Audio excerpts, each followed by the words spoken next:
టీవీలు, ఫోన్లు, పేపర్లు ఏది ఓపెన్ చేసి చూడాలన్నా ఏ దుర్వార్త ఎప్పుడు వినాల్సొస్తదోనని చాలా బాధగా ఉందన్నమాట. మీ అందరికీ తెలిసిన విషయమే.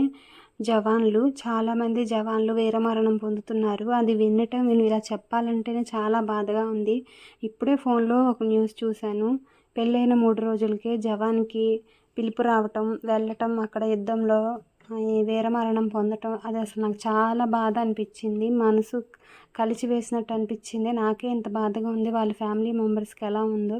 చాలామంది ఇలానే వీరమరణం పొందుతున్నారు. ఏ సంబంధం లేని మన కోసం వాళ్ళు బోర్డర్‌లో ఉండి తమ ప్రాణాలను కోల్పోతా మనకి మంచి జరగాలని కోరుకుంటున్నారు. అలాంటి జవాన్లందరికీ సెల్యూట్ అండి. ఇది చాలా బాధాకరమైన విషయం. ఇలాంటి మరణాలు ఇంకా రాకుండా ఉండాలని దేవుణ్ణి కోరుకుంటాం తప్పితే మనం అంతకు మించి ఏం చేయలేమన్నమాట. వాళ్ళు ఒక గోడగా నిలబడి మనల్ని ప్రాణాలని కాపాడుతున్నారు. వాళ్ళ ప్రాణాలను